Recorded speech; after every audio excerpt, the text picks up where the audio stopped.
श्री हनुमान जी महाराज की जय। आप सभी को जय श्री राम।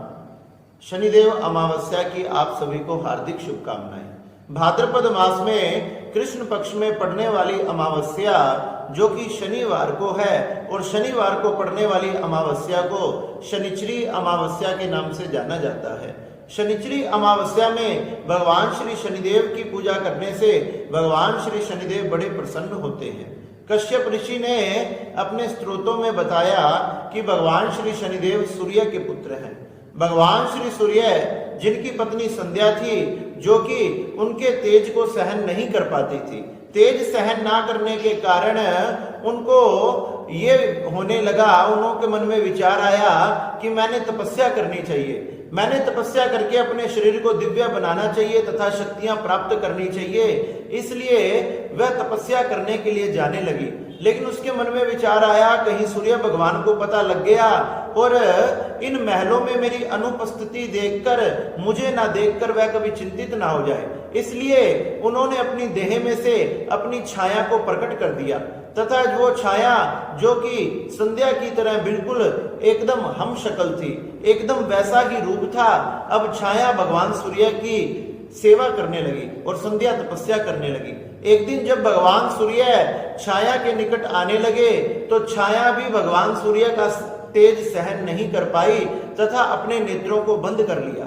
कुछ समय बाद छाया के एक पुत्र हुआ जिसका वर्ण कृष्ण था, श्याम वर्ण था। श्याम वर्ण होने के कारण छाया अपने पुत्र को लेकर भगवान श्री सूर्य के समक्ष पहुंची कि ये हमारा पुत्र है। भगवान सूर्य ने जैसे ही उसके मुखार बिंद पे से, उसके मुंह पे से कपड़ा हटाया, देखा अरे ये तो काले रंग का है, ये मेरा पुत्र नहीं हो सकता। ऐसी नाना प्रकार की बातें करने लगे तो भगवान शनिदेव बड़े रुष्ट हो गए। भगवान शनिदेव उस दिन से ही अपने पिता से दूर रहने लगे तथा अपने मन में पिता के प्रति शत्रुता का भावना रखने लगे। अपनी मां की इस प्रकार की चिंताओं को देखकर शनिदेव ने भगवान शिव की तपस्या करने का मन बनाया तथा उन महलों से निकलकर कठोर तपस्या भगवान शिव शंकर की। हजारों वर्ष तक भगवान शिव शंकर की तपस्या की। भगवान शिव शंकर प्रकट होकर शनिदेव से कहने लगे कि हे शनिदेव वरदान मांगो। शनिदेव कहने लगे कि मेरी माता मेरे इस वर्ण को देखकर तथा इस प्रकार पिताजी के द्वारा तिरस्कृत देखकर बड़ी चिंता में रहती है। हे भगवान मुझे नाना प्रकार की दिव्य शक्तियां प्रदान करो जिससे मेरे पिता से भी ज्यादा मेरा नाम इस जगत में हो जाए। भगवान शिव शंकर कहने लगे कि ऐसा ही होगा। तथास्तु कहकर वरदान दिया। नाना प्रकार की दिव्य शक्तियां शनिदेव जी को प्रदान की तथा कहा तेरा नाम सारे संसार में होगा, तेरी सभी लोग पूजा किया करेंगे, तू पृथ्वी का न्यायाधीश होगा, जो व्यक्ति गलत कार्य करेगा उसको तू दंड दिया करेगा। इस प्रकार से नाना प्रकार के पद भगवान ने शनिदेव जी को प्रदान किए। शनिदेव ये पद तथा नाना प्रकार की दिव्य शक्तियां पाकर बड़े प्रसन्न हुए। तो कहने लगे, कथा आती है प्राचीन समय में जब सभी ग्रह एक बार इंद्र के दरबार में पहुंचे और जाकर कहने लगे कि हम में से सबसे बड़ा कौन है। तो इंद्र बड़े चक्कर में पड़ गए। अगर एक को बड़ा बता दिया तो दूसरा रूस जाएगा, दूसरे को बताया तो तीसरा रूस जाएगा। तो कहने लगे राजा इंद्र जल्दी बताओ हम में से बड़ा कौन है। तो राजा इंद्र ने कहा बड़े होने का निर्णय तो राजा विक्रमादित्य दे सकते हैं क्योंकि वह बड़े ही बुद्धिमान है और इस समय समस्त पृथ्वी के सम्राट है। आप कृपया करके उनके दरबार में जाइए। जब सभी नवग्रह सोम मंगल बुध शुक्र शनि राहु केतु आदि विक्रमादित्य के दरबार में गए तथा विक्रमादित्य को जाकर कहने लगे हे विक्रमादित्य राजा हमें इंद्र ने भेजा है, आप हमें विचार करके बताइए कि हम में से श्रेष्ठ कौन है। विक्रमादित्य भी चक्कर में पड़ गए कि इनमें से श्रेष्ठ अब मैं किसको कहूं। तो विक्रमादित्य ने क्या किया, नाना प्रकार के सिंहासन लगवाए, कोई सोने का, कोई चांदी का, कोई तांबे का, कोई कांसे का, कोई शीशे का आदि का, कोई लोहे का। इस प्रकार से एक पंक्ति में सजा दिया गया तथा सबसे लास्ट में लोहे का आसन था। भगवान शनिदेव ने देखा कि मेरा आसन तो लोहा है। भगवान शनिदेव जाकर लोहे पर विराजमान हो गए लेकिन विक्रमादित्य से बड़े रुष्ट हो गए। कहने लगे तूने जान करके मेरा आसन पीछे लगवाया है, तू मुझे सबसे छोटा दिखाना चाहता है। तुझे ज्ञात नहीं है कि भगवान शंकर ने मुझे नाना प्रकार की शक्तियां दी है। अरे और ग्रह तो सबकी राशियों में कोई 1 महीने आता है, कोई 2 महीने, कोई 2.5 महीने, कोई 2.25 महीने, कोई 6 महीने, कोई 1 वर्ष, लेकिन मैं एक राशि में 2.5 वर्ष से 7.5 वर्ष तक रहता हूं और तुम्हें मेरी शक्ति का अंदाजा नहीं है। मैं व्यक्ति को रंक से राजा और राजा से रंक बना देता हूं। हे राजन, तूने जो मेरा अपमान किया है, तूने इसका फल भुगतना पड़ेगा। राजा विक्रमादित्य ने कहा कि हे शनिदेव महाराज, जो भाग्य में लिखा है वो सभी के साथ होता है और मेरे साथ भी होगा तो देखा जाएगा। इस प्रकार से शनिदेव रुष्ट होकर चले गए तथा उसी दिन से भगवान श्री शनिदेव की 7.5 राजा विक्रमादित्य पे शुरू हो गई। राजा विक्रमादित्य के नगर में श्री शनिदेव एक बार बहुत से घोड़ों को लेकर घोड़े के व्यापारी बनकर आए तथा राजमहलों में पहुंचे। राजा ने घोड़े लेने का आदेश दिया। मंत्रियों ने बड़े सुंदर सुंदर घोड़े खरीदे और बड़े घोड़े खरीदे तो उसमें से विक्रमादित्य को एक घोड़ा पसंद आ गया। विक्रमादित्य ने सोचा कि मैं इस पर चढ़कर सवारी करूं। जैसे ही विक्रमादित्य उस पर बैठे, वह इतने तेजी से दौड़ा, इतनी तेजी से दौड़ा कि कुछ पल के अंदर ही सारे नगर को पार करके वन में पहुंच गया और वन में अपने आप पे से राजा को उछालकर गिर दिया और अंतर ध्यान हो गया। राजा वहां दर दर भटकने लगा, सोचने लगा कि मेरे घर जाने का रास्ता कौन सा है, मेरा राज्य कहाँ है। भटकते भटकते उसे प्यास लगने लगी। जब उसे प्यास लगने लगी, एक ग्वाला वहां कुछ गायों को चरा रहा था। उसने कहा, राजा ने कहा कि भैया मुझे पानी पिला दो। उसने जल पिलाया। राजा ने अपनी अंगूठी उतारकर उस ग्वाले को दे दी। राजा वहां से चलता चलता एक नगर में पहुंच गया और एक सेठ की दुकान पर जाकर बैठ गया।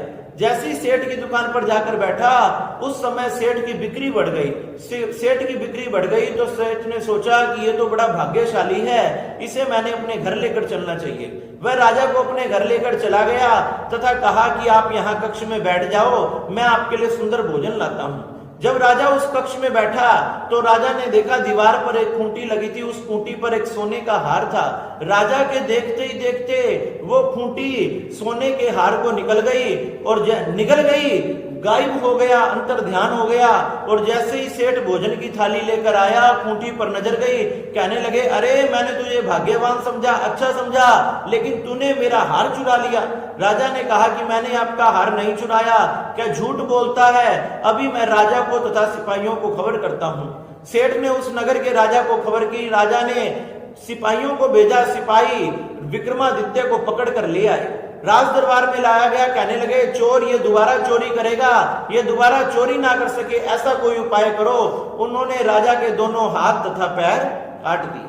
दोनों हाथ पैर काट के नगर के बाहर फेंक दिया तथा इस तरह से राजा को बहुत समय व्यतीत हो गया। एक दिन वहां से कोई तेली निकल रहा था। तेली की नजर राजा पर गई। सोचने लगा कि मैं अपने कुल्लू पर इसको बिठा दूंगा, ये आवाज दे देकर बैलों को हाकेगा, वो तेल निकालेंगे, मेरा काम हो जाएगा और मैं इसे भोजन दे दिया करूंगा। तेली राजा को उठाकर ले गया तथा अपने कुल्लू पर बिठा दिया। राजा आवाज लगा लगा के बैलों को आगे बढ़ाता तथा वह तेल निकालते रहते। इस प्रकार बहुत समय व्यतीत होने लगा। वह राजा को भोजन दे देता था। एक दिन जब वर्षा ऋतु का समय आया तो वहां की राजकुमारी उस नगर के रास्ते से निकल रही थी। जब वहां से निकल रही थी तो राजा उस वर्षा ऋतु के मौसम को देखकर मल्हार गा रहा था, गीत गा रहा था, मल्हार गा रहा था। राजकुमारी के कानों में जैसे ही वह स्वर पड़ा, राजकुमारी को वो गीत बड़ा पसंद आया।